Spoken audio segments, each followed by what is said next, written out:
할렐루야. 예수 그리스도 이름으로 하나님 말씀 증거하겠습니다. 우리 다 같이 하나님 말씀 디모데전서 3장 14절에서 16절까지 말씀을 다 같이 찾겠습니다. 디모데전서 3장 14절에서 16절까지의 말씀을 우리 같이 한 목소리로 읽도록 하겠습니다. 디모데전서 3장 14절 시작. 내가 속히 내게 가기를 바라나 이것을 내게 쓰는 것은 만일 내가 지체하면 너로 하나님의 집에서 어떻게 행하여야 할 것을 알게 하려 함이니 이 집은 살아계신 하나님의 교회요 진리의 기둥과 터니라. 크도다 경건의 비밀이여 그렇지 않다 하는 이 없도다. 그는 육신으로 나타난 바 되시고 영으로 의롭다 하심을 입으시고 천사들에게 보이시고 만국에서 전파되시고 세상에서 믿음 바 되시고 영광 가운데서 올리우셨음이니라. 아멘. 네, 오늘 이 시간은 살아계신 하나님의 집이라는 제목으로 하나님 말씀을 증거하겠습니다. 여러분은 집 하면 무엇이 떠오르십니까? 집 하면 혹시 집밥이 떠오르십니까? 예, 보통 집 하면 아늑한 곳, 또 휴식이 있는 것, 뭐 이런 이제 생각을 하지요. 예, 요즘 코로나 시대에 사람들이 집에 머무는 시간이 이렇게 많다 보니까 인테리어 제품이 지금 굉장히 호황이라고 이야기를 하더라고요. 예, 그 중에 뭐 커튼을 참 이렇게 사람들이 많이 산다고 이야기를 들었습니다. 집을 그렇게 아늑하게 이제 꾸미는 것 아니겠습니까? 보이지 않는 집을 일컬어서 가정이라고 합니다. 그럼 가정하면 여러분은 무엇이 떠오르십니까? 예, 화목하고 오순도순 이렇게 모여 있는 것, 이런 생각을 하지 않습니까? 예, 근데 가정이 가족 같지 않으면 집구석이라고 하죠. 예. 예, 여러분은 지금 가정에서 사십니까? 집구석에서 사십니까? 여러분 집은 평안하십니까? 예, 그렇게 꼭 되시기를 바랍니다. 예, 이럴 때 아멘 하면 참 복이 있는데요. 예, 이럴 때 꼭 아멘 하시길 바랍니다. 예, 오늘 본문에서는 교회를 하나님의 집이라고 말하고 있습니다. 하나님의 집, 우리가 많이 쓰는 그런 표현이죠, 그죠? 예, 그러면 이 하나님의 집이라는 뜻은 무슨 뜻일까요? 가끔 하나님을 안 믿는 사람들, 이방인들, 이제 구도자들이 우리 교회에 와서 칭찬하는 말이 종종 듣는 말이 있습니다. 여러분들도 들어보셨을 텐데, 참 이 교회는 가정적이다, 가정 같다 이런 말을 듣죠. 예, 무슨 뜻입니까? 예, 그래서 참 화목하고 뭐 크지는 않지만 가정이라면 뭐 국가처럼 큰 건 아니잖아요. 크지는 않지만 참 화목하고 서로 사랑하는 모습이 있다. 분위기가 화기애애하다. 뭐 그런 뜻이지 않겠습니까? 예, 성경에서 이 교회를 하나님의 집 이렇게 불렀을 때는 그런 의미로 이 교회를 부른 것일까요? 네, 그렇지가 않습니다. 우리가 이것을 좀 정확하게 알 필요가 있습니다. 우리가 좀 모호하게 쓰는 표현 중에 하나인데요. 오늘 이 말씀의 뜻에 대해서 좀 배워보겠습니다. 왜냐하면 우리가 집을 어떻게 이해하느냐에 따라서 교회 와서도 그렇게 하려고 하지 않겠습니까? 예, 집은 아늑한 곳이고 휴식이 있다. 그러면 하나님의 집에 와서도 휴식을 하려고 하겠죠. 그죠? 예. 예전에 제가 기억나는 분이 있는데, 그분은 구도자입니다. 그런데 아주 담배를 많이 피시는 분이에요. 저도 하루 한 번 만났는데 굉장히 담배를 많이 피시는 분입니다. 근데 그분이 야유회를 따라왔습니다. 그것도 이제 등산하는 그 일정을 따라오셨는데 계속 같이 붙어 있잖아요. 그러니까 이분이 제가 유심히 지켜봤는데 아침부터 저녁까지 같이 있었거든요. 근데 시작부터 끝까지 담배를 안 태우시더라고요. 그래서 옆에 그 이제 그 데려오신 분이 뭐 왜 그러냐, 왜 그러냐. 이제 그러니까 그분이 뭐라고 그러냐면 목자님 앞에서는 그러면 안 된다는 거예요. 예, 교회에서는 그러면 안 된대요. 그래서 이분은 도대체 이런 걸 어디서 배우셨을까? 어디서 어떻게 형성된 생각인지는 모르겠지만 그 시간만큼은 이렇게 지냈다는 것입니다. 그러니까 이 교회라는 곳을 또 어떻게 인식하느냐가 굉장히 중요하다는 거예요. 그죠? 그것을 어떻게 인식하느냐에 따라서 우리가 행동하는 것도 이렇게 바뀌지 않겠습니까? 예, 우리가 이렇게 이방인만 못하면 안 되겠죠. 그죠? 예. 자, 오늘 본문의 말씀으로 돌아와서 자, 14절, 15절 읽어보겠습니다. 14절, 15절 시작. 내가 속히 내게 가기를 바라나 이것을 내게 쓰는 것은 만일 내가 지체하면 너로 하나님의 집에서 어떻게 행하여야 할 것을 알게 하려 함이니. 예, 됐습니다. 자, 바울 사도가 디모데 전서를 쓴 목적이 있습니다. 여기는 하나님의 집이다. 그래서 이 하나님의 집에서는 함부로 행해서는 안 된다는 거예요. 여기가 어딘 줄 알라는 것입니다. 하나님의 집에서는 하나님의 집에서 행해야 되는 그런 방식이 있다라는 이야기죠. 그죠? 예. 그래서 우리가 먼저 성경을 통해서 이 하나님의 집이란 것이 도대체 어떤 것이고 또 이 특징이 또 무엇인지 전반적으로 좀 살펴보기를 이렇게 바랍니다. 야, 여기 하나님의 집이야. 이 말로 설명이 사실은 돼야죠. 그죠? 예. 자, 하나님의 집이라는 이 표현은 하나님이 계신다는 뜻입니다. 그리고 하나님이 주인이 되신다라는 뜻이죠. 그죠? 예, 세상에는 많은 단체들이 있습니다. 뭐 국가도 있고 회사도 있고 뭐 학교, 동호회, 또 뭐 여러 가지 뭐 향후회, 이런 단체들이 있죠. 이런 단체의 주인이 누구입니까? 여러분, 대한민국의 주인은 누구죠? 대한민국 헌법 1조 1항 2항을 보면 대한민국은 민주주의 공화국이고 모든 주권은 국민에게 있다, 이렇게 말하고 있지 않습니까? 그러니까 대한민국의 주인은 바로 백성들이라는 것입니다. 회사의 주인은 누구이죠? 사장님입니까? 순진하게 세상을 사시는군요. 회사의 주인은 주주이죠, 주주. 그죠? 예, 투자한 주주이지 않습니까? 동호회는 누가 주인이죠? 회비 내는 사람들 아닙니까? 맞죠? 예. 우리가 여기 아주 익숙해져 있습니다. 교회는 누가 주인일까요? 교회는 11조 내는 사람들이 주인 아닙니까? 그렇지 않습니까? 우리가 세상을 살면서 아래로부터 힘이 모아지는 것에 익숙해져서 이런 것을 좀 배울 필요가 있습니다. 사도행전 20장을 보겠습니다. 사도행전 20장 28절을 보겠습니다.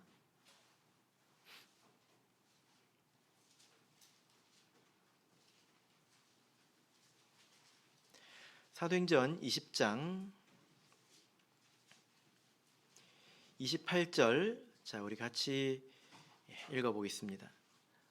시작. 너희는 자기를 위하여 또는 온 양떼를 위하여 삼가라.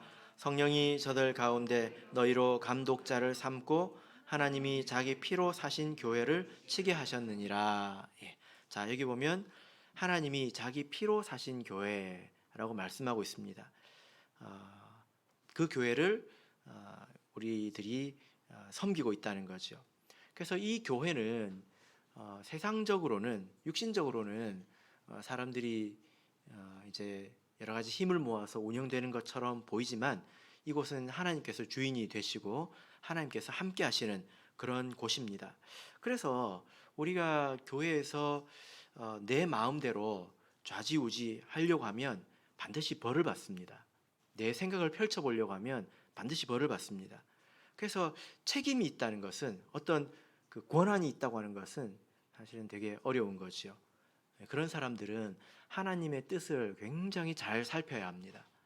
내 뜻이 아니라 하나님의 뜻을 잘 살펴서 이것을 성취해 나가야 되죠. 그런 책임이 있다는 것입니다.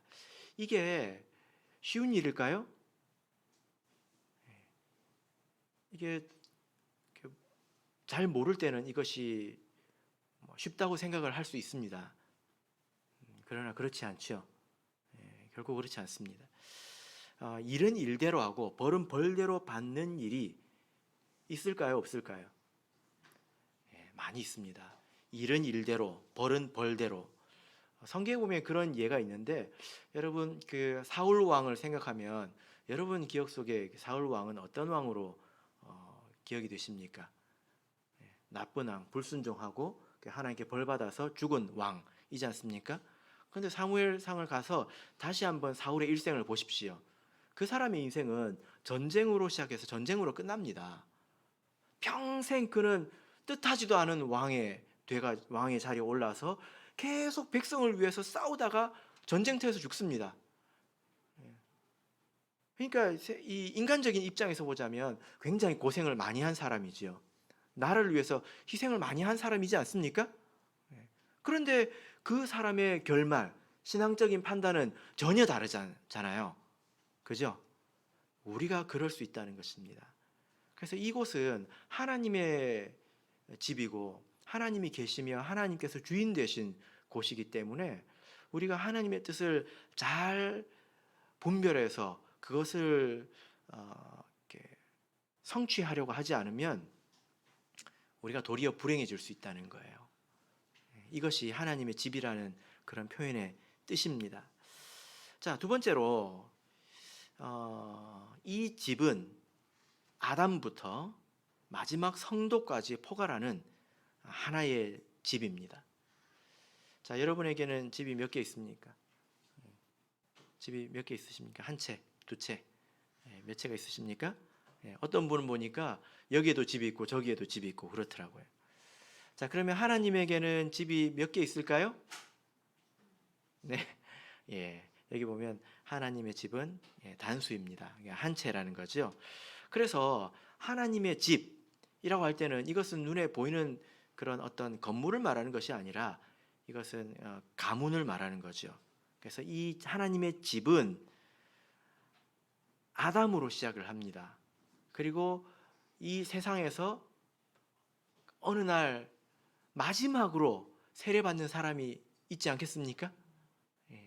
그 사람까지가 바로 하나님의 집입니다. 공간과 시간을 초월해서 이것이 포괄적으로 하나의 집이 되는 것입니다. 자, 그래서 이 집이라고 할 때 중요한 것이 뭐냐면은 쉬는 게 중요한 게 아니에요. 누가 이제 집을 꾸렸다, 가정을 꾸렸다. 그러면 거기서 무엇이 시작됩니까? 생명의 전승이 시작되는 거예요. 생명이 태어나지 않습니까? 그래서 집에서 제일 중요한 것은 낳는 것입니다. 그래서 이것이 계속 이어져 내려가는 것이 제일 중요하죠. 자, 그래서 창세기 5장을 보면 예전에도 말씀을 드렸지만 다시 한번 보겠습니다. 창세기 5장을 보면 자, 여기 하나님의 집에 계보가 나옵니다. 그죠? 창세기 5장을 보면 누구의 계보가 나옵니까? 아담 자손의 계보가 나오죠. 이것은 단지 아담이 누구를 낳고 그 다음에 누구를 낳고 이것을 알려주려고 하는 것이 아니라 하나님의 집 안에서 하나님의 집에서 이렇게 생명이 전승되어져 내려가고 있다는 것을 가르쳐 주는 것입니다. 반대로 4장 16절에서는 가인의 그 집이 있죠. 그죠? 근데 가인은 어떤 사람입니까? 아담의 아들이지만 여기 보면 여호와의 앞을 떠났다. 하나님을 떠난 사람의 그 집을 말하는 것입니다. 그래서 전 세계적으로 보자면 이 세상에는 두 집이 있는 것입니다. 그래서 하나님을 떠난 사람의 집과 하나님의 집, 여기에 이제 생명이 이렇게 전해져 가고 있는 것을 볼 수 있는데요. 자, 여기 보면 가인의 7대 손은 누구일까요? 람에게 아들들입니다. 야발, 유발, 두발, 가인. 이 사람들은 세상의 1인자들이죠. 그죠? 그러면 아담의 7대손은 누구일까요? 빨리 세보세요. 예, 잘 읽어봐야 나옵니다. 예, 왠지 에녹일 것 같지 않습니까? 네, 맞습니다. 에녹입니다. 그래서 이 7대손들이 대비가 됩니다. 세상의 1인자들, 그리고 에녹은 어떻습니까? 예, 하늘로 올라갔죠. 이것은 서로 다른 정신이 이 집에 흐르고 있다. 이것을 말씀하는 겁니다. 자, 여러분 성경을 보면 그 하나님의 이 아담의 족보 안에 들어가는 것이 굉장히 중요하죠. 굉장히 중요합니다. 왜냐하면 이 족보 안에 들어가야 유산을 받을 수 있어요. 이 족보 안에 들어가지 못하면 유산을 받지 못합니다. 이 유산은 어떤 것을 의미합니까? 이 유산이 천국을 의미하죠. 그죠? 예. 그래서 이 성경을 보면 이 족보가 어디까지 흘러가냐면 끝까지 흘러갑니다. 계시록까지 이게 흘러갑니다. 그래서 아담이 누구를 낳고 누구를 낳고 누구를 낳고 해서 계속 가죠. 그죠? 예, 갑니다. 그래서 어디까지 이르느냐? 아브라함까지 이릅니다. 근데 아브라함에 있어서 하나의 좀 변화가 생기죠. 아브라함은 자녀가 없어요.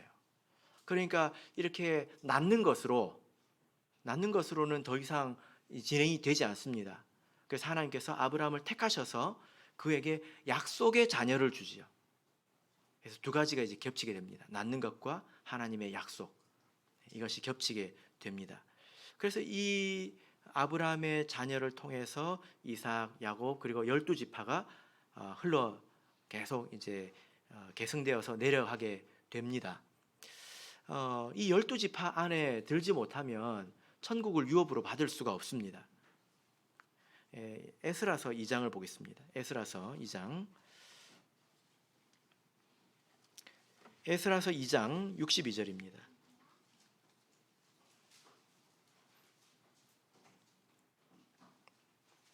에스라서 2장 62절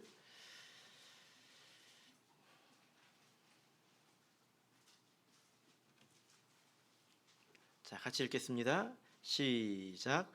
이 사람들이 보게 중에서 자기 이름을 찾아도 얻지 못한 고로 저희를 부정하게 여겨 제사장의 직분을 행치 못하게 하고. 예. 자, 이 사람들은 포로에서 돌아온 사람들인데요. 이렇게 돌아왔을 때 어떤 지파인지 어떤 계보를 따르고 있는지 이것을 아주 엄격하게 따졌다는 것입니다. 그래서 그것이 확인되지 않으면 이렇게 제사장의 직분을 하지 못하도록 했습니다. 그리고 63절에 보면 이것을 아니라고 부정할 수 없으니까 우림과 둠밈을 가진 제사장이 일어나서 하나님의 뜻을 물어보기 전까지는 하지 못하겠다는 것입니다. 그러니까 지금 굉장히 엄격하게 이런 계보를 따지고 있는 것을 볼 수 있죠. 여러분 이것이 어디까지 이어져 내려갈까요? 계시록 7장 4절을 보면 입맞은 자까지 갑니다. 이스라엘 자손의 각 지파 중에서 입맞은 자들이 14만 4천이다 이렇게 말하고 있습니다. 14만 4천은 최종적으로 구원을 얻은 그런 사람들의 숫자이죠. 입맞은 사람들의 숫자입니다. 근데 이 사람들을 이스라엘의 자손들의 12지파, 각 지파라고 이야기를 하고 있습니다. 그러니까 이 하나님의 집이라고 하는 것은 아담에서부터 계속 이어져 내려가고 있죠. 계속 이어져 내려가서 나중에 계시록까지 이 12지파가 이어져 가는 것을 볼 수가 있습니다. 자, 그러면 여러분들은 누구의 후손입니까? 누구의 후손입니까? 어떤 사람은 자기가 왕족이라고 하는 사람도 있습니다. 뿌듯하게 여기는 사람이 있던데요.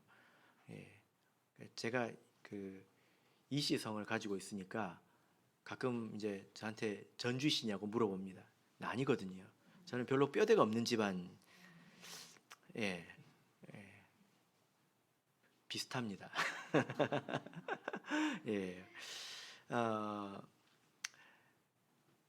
육신적으로 내가 어떤 혈통을 가지고 있느냐가 중요합니까?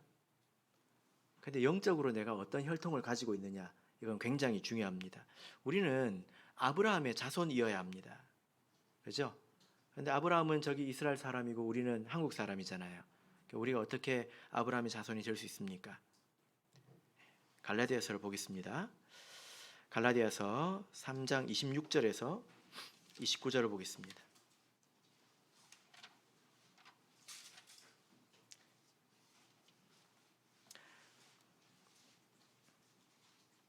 갈라디아서 3장 29절을 보겠습니다. 갈라디아서 3장 29절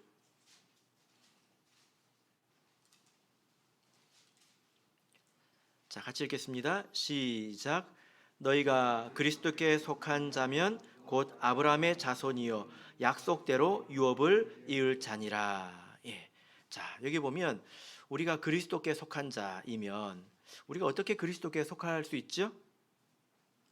예, 앞부분을 보면 누구든지 그리스도 합하여 세례를 받은 자는 그리스도로 옷 입었느니라. 그리스도 옷을 입으려면 이 옷 안으로 우리가 들어가는 거지 않습니까? 그런 것처럼 우리가 세례를 통해서 그리스도 안에 속하게 됩니다. 그러면 영적으로 아브라함의 자손이 되는 것입니다. 자, 그래서 여러분 하나님의 집이라고 할 때 이것은 시적인 표현이 아닙니다. 시적으로 집 그러면 집밥이 생각나고 따뜻한 아랫목이 생각나고 그냥 모든 긴장을 다 풀고 그냥 늘어져 가지고 푹 안식할 수 있는 그런 따뜻한 집이 아니에요. 이것은 실체가 있는 것입니다. 아담으로부터 그 후손들 그리고 아브라함으로 이어서 이렇게 신약에 와서 하나님께 택함 받아서 세례를 통해서 거듭난 자들 그리고 마지막으로 세례받는 그까지 이렇게 하나가 하나님의 집이 되고 하나님의 가족이 되고 하나님의 가정이 되는 것입니다. 그래서 이것은 듣기 좋은 시적인 표현이 아니라 실체가 있다는 거죠. 성경을 통해서 보면 이 집이 굉장히 방대하잖아요. 그죠? 예. 여러분 가계부를 혹시 쓰십니까? 예. 뭐 몇 명 되지도 않는 집에 살면서 계획은 열심히 세우잖아요. 그죠? 뭐 언제 얼마를 모아서 뭘 하고 뭐 이런 계획을 다 세우죠? 예, 계획 없이 사는 게 자랑은 아니에요. 되는 대로 사는 게 자랑은 아니죠. 하나님의 집이 중구난방이 아닙니다. 에베소서 1장 9절을 보겠습니다. 에베소서 1장 9절 에베소서 1장 9절 우리 같이 읽겠습니다.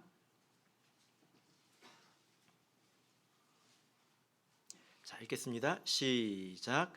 그 뜻의 비밀을 우리에게 알리셨으니 곧 그 기쁘심을 따라 그리스도 안에서 때가 찬 경륜을 위하여 예정하신 것이니. 예. 제가 하나님의 집에 대해서 알려드리고 있는데 지금 세 번째를 말씀드리고 있죠. 이 하나님의 집에는 하나님의 계획이 있습니다. 자, 1장 9절이 그 말씀인데 이 말씀은 창세기 1장 3절부터 4절부터 이렇게 시작이 됩니다. 창세전에 하나님께서 우리를 택하셨다 이렇게 말하고 있죠. 창세전은 시간과 공간이 있기 전에 영계를 말합니다. 영적인 이 세계에서 하나님의 계획이 있었다는 거예요. 자, 그것이 바로 그 1장 9절의 경륜이라는 이 단어인데 경륜 하면 좀 어려운 단어죠. 경륜 이게 무슨 뜻입니까? 국어 사전을 이렇게 찾아보면 일정한 포부를 가지고 이를 조직적으로 계획함 또는 그 계획이나 포부 그 포부를 가지고 이렇게 돼야지 그걸 가지고 어떤 일을 조직적으로 계획해 나간다는 뜻입니다. 원문으로 보자면 이 경륜을 오이코노미아라고 합니다. 오이코노미아. 오이코노미아. 어디서 좀 들어본 것 같지 않습니까? 오이코노미아. 여러분 비행기 탈 때 여러분들이 타는 그 자리가 있잖아요. 뭡니까? 이코노미. 비즈니스석이요? 1등석이요? 이코노미가 이 오이코노미아라는 단어에서 왔습니다. 오이코노미아는 합성어인데요. 오이코스라는 단어는 집이란 뜻이에요. 집. 그 다음에 노모스는 법. 집, 법이란 뜻입니다. 그러니까 이 단어는 집을, 가정을 다스리는 혹은 운영하는 법, 계획, 이런 뜻입니다. 그러니까 집에는 계획이 있어야 되죠. 그래서 무계획이 자랑은 아니라고 제가 이래서 말씀드렸습니다. 성경에 오이코노미아가 있으니까 여러분들도 여러분의 집에서 오이코노미아가 있어야 되겠죠? 하나님의 집에도 오이코노미아가 있다는 거예요. 세상 사람들은 참 빠릅니다. 애가 태어날 때부터 벌써 이제 대학 갈 걱정을 하죠. 계획을 세웁니다. 여기서 이제 이코노미, 경제라는 단어가 여기서 이제 온 것입니다. 경제라는 것은 이렇게 적절히 안배하는 것이지 않습니까? 그러니까 하나님은 창세전에 아담이 태어나기 전에 이 하나님의 아담으로 시작될 이 하나님의 집을 이끄실 그 계획이 있었다는 거예요. 하나님은 완전하시니까 시작부터 끝까지 완전한 계획을 가지고 계시다는 것입니다. 그래서 10절을 보시면요. 10절에 하늘에 있는 것이나 땅에 있는 것이 다 그리스도 안에서 통일되게 하려 하심이라. 그래서 여기서 하늘에 있는 것은 영적인 세계에 있는 하나님의 오이코노미아, 경륜을 말합니다. 땅에 있는 것은 우리들을 말해요. 하나님의 계획과 땅에 있는 것이 일치가 되는 것, 통일되는 것, 하나가 되는 것, 이게 하나님의 뜻이 이루어지는 거죠. 우리가 늘상 주기도문에 하지 않습니까? 뜻이 하늘에서 이룬 것처럼 땅에서도 이루어지다. 그죠? 자, 그래서 우리가 이런 생각을 가지고 살아야 합니다. 하나님의 집에는 계획이 있다. 하나님의 계획이 있다. 그래서 이 집이 어디로 갈 것인지에 대해서는 성경에 기록이 되어 있습니다. 그래서 하나님의 종들에게 이것을 알리시고 하나님의 종들, 우리들을 통해서 이것을 이루어 가시죠. 그죠? 그래서 내 마음대로 하면 안 돼요. 오이코노미아가 있다는 말입니다. 그래서 성경을 보면서 이걸 잘 배워야지, 이것을 잘 배우지 않으면 실패합니다. 실패했던 많은 사람들이 우리만큼 믿음이 없어서, 열정이 없어서 실패한 게 아니에요. 지식이 없어서 실패한 것입니다. 무엇이 하나님의 뜻인지 이걸 몰랐던 것입니다. 자, 본문으로 돌아가서 디모데전서 3장 16절을 보겠습니다. 디모데전서 3장 16절.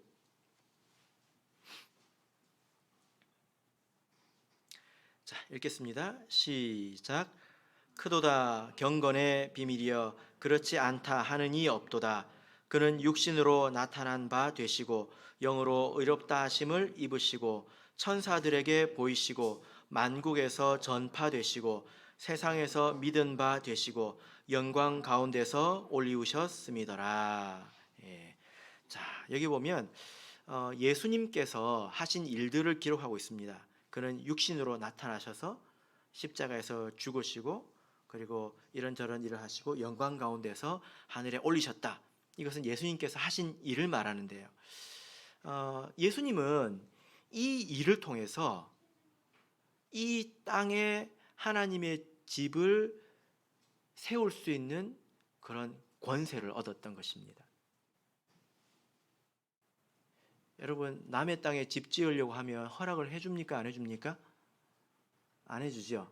그죠? 아담이 죄를 지어서 온 세상에 죄가 들어왔습니다. 그래서 공중의 권세 잡은 자는 사단이 되었죠. 예수님께서 이 땅에다가 집을 지으려고 했을 때, 하나님의 집을 지으려고 했을 때 이것이 허락이 됐을까요? 그럴 만한 권세가 예수님에게 있었을까요? 없지요. 처음에는 없었습니다. 그런데 예수님께서 십자가에서 죽으시고 대속으로 말미암아서 예수님께서 이 권세를 얻으셨다는 것입니다. 그래서 아담을 통해서 생명이 전승되는 이 일이 이제 진행되는 것입니다. 이 일이 마음대로 진행된 것이 아니라 예수님께서 이런 권세를 얻으신 것입니다. 요한복음 17장을 보겠습니다. 요한복음 17장 2절을 보겠습니다. 요한복음 17장 2절.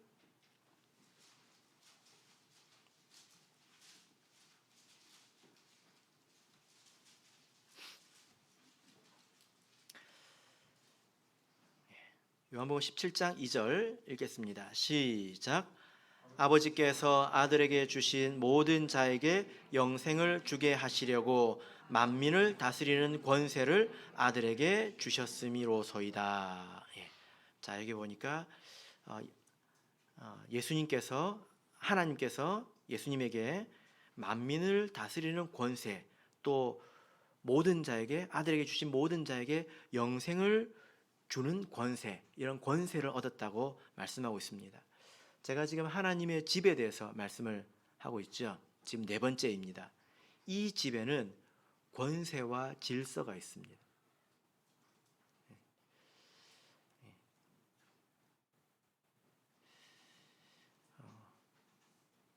이 집이 누구 마음대로 영생을 줄 수 있느냐, 이 집이 누구 마음대로 이렇게 계승될 수 있느냐, 여기에는 예수님께서 이 권세를 받으셨다는 것입니다.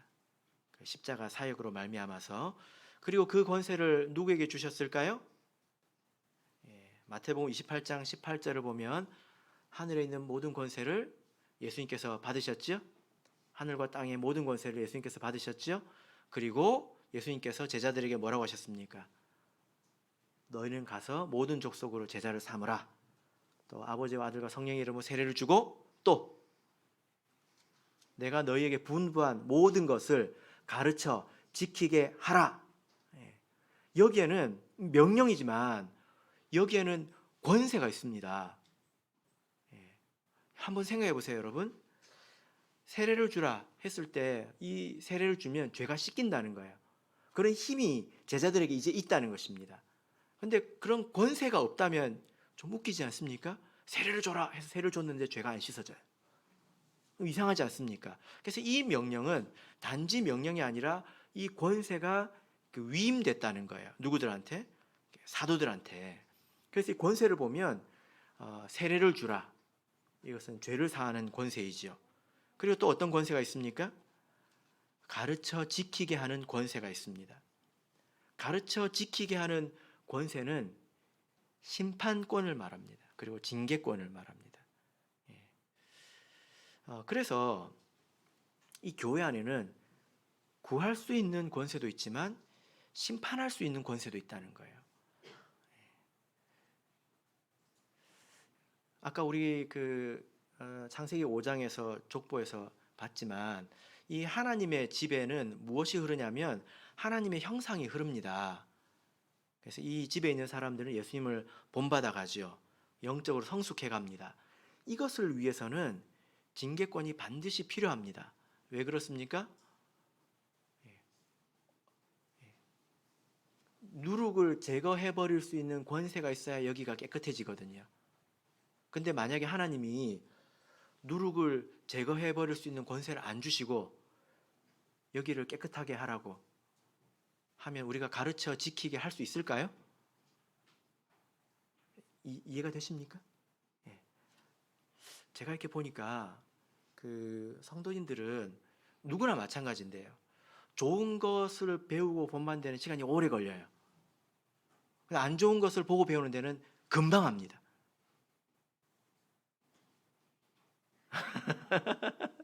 맞죠? 사람 사는데 다 그렇죠. 그런데 이렇게 우리가 좋은 것을 배우기 위해서는 가르치는 사람이나 배우는 사람이나 서로 노력을 많이 해야 됩니다. 근데 누룩이 하나 딱 떨어졌어요? 그럼 그 주변은 순식간에 변질이 되잖아요. 그죠? 아마 우리에게 교회에 누룩을 제거할 수 있는 권세가 없다면 우리 교회는 금방 오염됩니다. 그죠? 자, 그래서 하나님께서 이 일을 하기 위해서 이제 예수님에게 권세를 주셨고 예수님은 그 권세를 직분을 세워서 그들에게 주셨다는 것입니다. 그래서 교회는, 하나님의 집에는 그런 일을 하는 직분이 있고, 그런 일을 하는 사람들에게는 그런 권세가 있습니다. 그래서 초대교회가 가장 온전했을 때를 한번 보세요.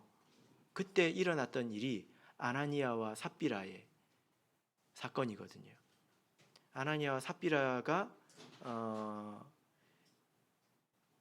집을 팔아서 그 돈을 어디에 갖다 놨습니까? 사도들의 발 앞에 놨습니다. 사도들에게는 그런 권세가 있었다는 거예요. 그리고 그들이 거짓말을 했을 때 사도의 말에 그렇게 권세가 있었다는 것입니다. 그래서 이 집에는 이런 일이 있기 때문에, 집에 일이 있기 때문에 하나님의 계획이, 집 안에 돌아가는 계획이 있죠? 그죠? 근데 이게 계획이 있는 걸 하나님이 다 하시는 게 아니라 이 일을 하기 위한 권세가 필요하다는 거예요. 그런 일을 사람들에게 맡기셨다는 것입니다. 자, 그래서 여러분, 교회에는 많은 성도들이 있는데요. 제가 한번 질문을 해보겠습니다. 성도가 다 같습니까? 성도가 다 같습니까? 다 같죠. 우리는 다 형제입니다. 그죠? 형제 자매입니다. 다 같습니다. 그런 면에서는 예수님도 같습니다. 예수님은 우리의 맏아들이죠. 제일 큰 장자 아니겠습니까? 근데 같은 면만 있는 건 아닙니다. 그런 측면만 있는 게 아닙니다. 그것만 생각하고 살면 신앙생활을 잘못할 수 있어요. 어떤 면이 있을까요? 어떤 측면에서는 다르다는 거예요. 이 집에는 권세와 지위가 있습니다. 권세와 지위가 있어야 직분을 행할 수 있는 거예요. 이런 그 관념이 좀 희박하지 않나, 모호하지 않나, 이런 생각이 듭니다. 세상에 많은 교회들이 있죠. 근데 거기 보면 이런 그 문제를 놓고 양쪽 극단이 있습니다. 천주교하고 장로교 이렇게 볼 수 있는데요. 천주교회는 이 직분의 권세가 절대적입니다. 그죠? 천주교는 거의 뭐 신분 계급처럼 급이 딱 나눠져 있어요. 그래서 사제, 신부들의 권세가 절대적입니다. 신부가 없으면 뭐도 못합니까? 회개도 못합니다. 회개 기도도 못해요. 그래서 지난번에 만난 천주교 신자는 뭐 1년에 한 번씩 그 고해 성사를 해야 된대요. 그게 참 불만이라고 하더라고요. 1년에 한 번씩 자기 죄를 신부님한테 가서 이야기를 해야 되니까 절대적이죠. 반면에 장로교회는요, 그런 것이 완전히 무너져서 성직자와 평신도 사이에는 차이가 거의 없습니다. 차이라고는 명예밖에 남은 게 없는 것 같아요. 저 사람은 조금 더 헌신한 사람이다의 저 사람은 조금 더 열심히 해왔던 사람이다는 정도, 그 정도밖에 없는 것 같습니다. 장로교회는. 우리가 천주교가 아니기 때문에 대체적으로 어떤 면에서, 그런 면에서 개신교의 영향을 좀 받아서 다를 것이 없다라는 생각만 가지고 신앙생활을 좀 하지 않나? 예전에 제 관념을 생각해 보니까 그런 걸 모르고 제가 살았더라고요. 히브리서 7장 7절을 보겠습니다. 히브리서 7장 7절.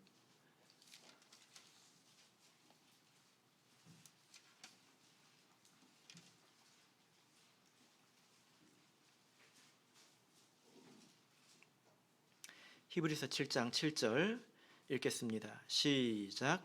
폐일언하고 낮은 자가 높은 자에게 복빌물 받느니라. 폐일언하고, 이 말은 무슨 뜻입니까? 단도직입적으로, 더 어려운 말인가요? 제가 아이들을 좀 알아듣도록 이렇게 말을 풀어보려고 하는데요. 거두절미하고, 이것도 더 어려운가요? 뭐라고 말을 해야 될까? 국어 선생님. 예, 예, 예, 그냥 낮은 자가 높은 자에게 복빌을 받느니라. 낮은 자와 높은 자가 있다는 것입니다. 차이가 없다면 축복이 있을 수 없다는 거예요. 예. 성경에 언제 축복하라고 있습니까? 누가복음 10장을 보면 예수님께서 제자들을 보내면서 집으로 다니면서 평안을 빌라고 했죠. 그죠? 그들에게는 그렇게 평안을 빌어줄 수 있는 권세가 있다는 것입니다. 그런 지위가 있다는 거죠. 그래서 우리가 다 같은 형제 자매이지만 이 집 안에 있는 일들을 위해서 하나님께서 이 차이를 두셨다는 거예요. 이게 본질적인 차이는 아닙니다. 그 일을 위한 차이가 있다는 것입니다. 그래서 이렇게 축복도 있고 때로는 다스림도 있고 징계도 있고 이런 거죠. 결혼에도 축복이 필요합니다. 결혼의 핵심은 웨딩드레스 입는 게 아니라 그런 권세를 가진 사람에게 축복을 받는 것이 결혼의 핵심이죠. 그죠? 자, 조금 정리를 해보자면 하나님의 집에는 하나님의 계획이 있습니다. 근데 이것은 이 근거는 예수님의 십자가에 있습니다. 그래서 이 죄악에 물든 땅에 하나님의 집이 세워지게 된 거예요. 이 안에서 집안의 구성원들이 일을 합니다. 그 일을 어떻게 합니까? 일을 하기 위해서는 권세가 필요합니다. 그래서 하나님께서 나눠주셨다는 거예요. 그 집안에는 하나님으로부터, 예수님으로부터 위임받은 권세가 있고 그것을 받은 직분자들이 있고 그리고 그것을 통해서 이 하나님 집 안에는 질서라는 것이 존재한다는 겁니다. 이것도 실제적으로 존재하는 것입니다. 하나님께서 권세를 교회만 주신 것이 아니라 사회에도 주셨죠. 그래서 위정자들도 하나님께서 세우신 권세라고 알고 있지 않습니까? 가정의 권세는 어떻습니까? 가정은 남편에게 권세를 하나님께서 주셨죠. 이것도 하나님께서 주신 권세입니다. 그런데 이런 권세를 잘못 사용하면 하나님께 책망을 받게 됩니다. 교회에서 이런 권세가 있는 사람은 누구한테 대접받으라고 이런 권세를 주신 것, 이런 지위를 주신 것 아니죠. 포지션을 주신 것이 아니라는 겁니다. 그런 권세를 잘못 활용하면 벌 받습니다. 그래서 바울 사도가 오늘 본문에서 디모데에게 뭐라고 말하고 있습니까? 본문으로 돌아가서 디모데전서 3장 15절에서 하나님의 집에서 어떻게 행해야 할 것을 알게 하려 합니다. 이렇게 말하고 있는 것입니다. 만약에 이 디모데는 권세를 받은 사람이에요. 권세가 있기 때문에 무엇을 할 수 있는 그런 힘과 지위가 있습니다. 이것을 가지고 자기를 만족시키고 섬기면 잘못 행하면 책망이 있기 때문에 이것을 가르쳐 주겠다고 하는 거예요. 자, 그래서 우리가 디모데전서 2장부터 쭉 이제 보면 기도하라는 권면이 2장의 첫 번째 나왔고요. 그리고 지금까지 보면 남자들의 권세에 대해서 감독과 집사의 자격에 대해서 이야기를 했습니다. 이것은 교회를 이루고 있는 각 구성원 중에서 권세를 가진 사람들에 대한 말씀입니다.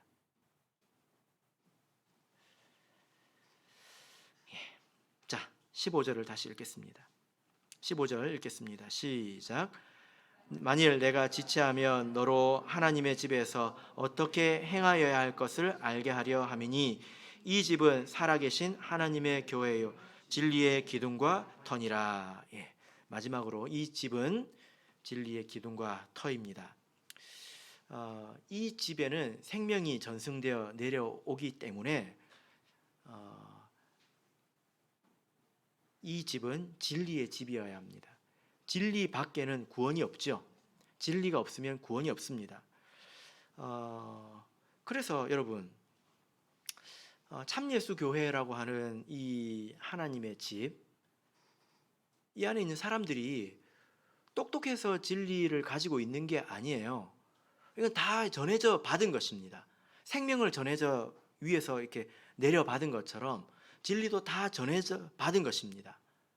하나님께서 이 집을 세우셨고 예수 그리스도를 통해서 진리를 우리에게 알려주신 것입니다. 그래서 예수님께서 모든 진리를 제자들에게 말씀하셨고 제자들에게 성령을 받으라고 하셨죠. 그리고 성령을 받으면 성령께서 너에게 모든 것을 가르치시고 너희에게 말한 모든 것을 생각나게 하시리라고 하셨습니다. 이것은 계시라는 것입니다.